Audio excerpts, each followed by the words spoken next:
UP के ललितपुर से सनसनी खबर सामने आ रही है। थाना पाली में हुए गैंगरेप कांड में जेल में बंद कैदी 28 वर्षीय राजभान अहिरवार ने जेल के बैरक नंबर 2 में रेलिंग से मफलर बांधकर फांसी लगाकर जीवन लीला समाप्त कर ली। वहीं जेल प्रशासन में हड़कंप मचा। मृतक जमानत न होने से चल रहा था परेशान। मृतक राजभान के परिवार वालों ने जेल प्रशासन पर जेल सुविधा शुल्क न देने से प्रताड़ित करने का आरोप लगाया। मृतक बीते 7 माह से जेल में बंद था। मृतक की मां का आरोप है कि झूठा फंसाया था उनके बेटे को रेप कांड में। जेल अधिकारी कर्मचारियों पर लाजमी है जेल में कैदियों की निगरानी में लगे अधिकारी कर्मचारियों की लापरवाही उजागर होती यहां नजर आ रही है।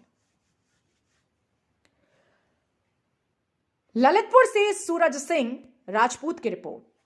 को कोई ना कोई ऐसी बहुत बड़ी प्रॉब्लम थी, उसको प्रताड़ित किया जा रहा था, बार बार टॉर्चर किया जा रहा था। मैंने भी उसको बार बार, जैसे उसने मुझे बताया कि यहाँ पे समस्या है, मुझे आप पैसा भेज दीजिए, तो मैंने उसको 3-4 बार पैसा भी भेजा है, कुछ नकद पैसा दिया है। सुना है डिस्प्रेशन में रहता था, कुछ लोगों की जमानत हो गई, इसकी जमानत नहीं हो पा रही थी क्योंकि उसने मुझे बताया था कि मैं सजा जो भोग रहा हूँ, मैं बिना कर्म किए सजा भोग रहा हूँ, मेरा कोई दोष नहीं था, ठीक है। इसलिए वो बहुत कमजोर हो गया था, वो टेंशन की वजह से बहुत कमजोर हो गया था। तो क्या कुछ लोगों की इसके साथ जमानत हो चुकी थी पहले ही? हाँ, इसके पहले कुछ लोगों की जमानत हो गई है और इसकी जमानत नहीं हुई है, क्योंकि बार बार उनका जो एप्लीकेशन बार बार ऊपर पहुंचा दिया जाता था, तो और पैसे की वो होती थी कि भाई इससे हमें खतरा है, तो वो उनकी जमानत नहीं हुई है सर। तो क्या उसी को लेकर डिस्प्रेशन में रहता था? डिस्प्रेशन में रहता था, वो बहुत कमजोर हो गया था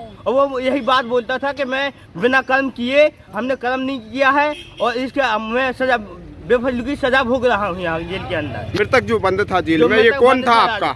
मेरा चचेरा भाई था, जिसका नाम राजभान था सर जी। और हम लोग न्याय यही चाहते हैं कि उसको न्याय मिलना चाहिए, जो दोषी है उनको सजा भी दी जाए।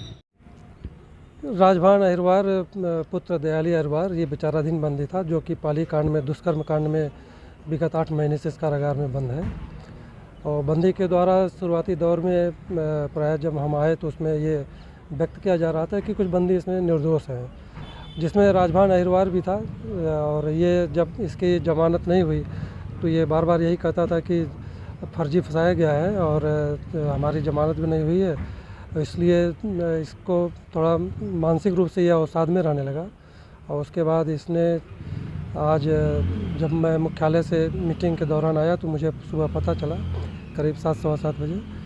तो उसके बाद तत्काल मैं आया और फिर देखा, तो उसके बाद तुरंत सभी उच्चाधिकारियों को सूचित किया। फॉरेंसिक टीम को बुला करके बंदी को शव को तुड़ाया गया। तो बंदी के द्वारा जो एक तरह से अवसाद में था, वो अवसाद के चलते उसने जो है सुसाइड कर लिया, जब उसे लगा कि अब रिहा नहीं होंगे, उसके चलते।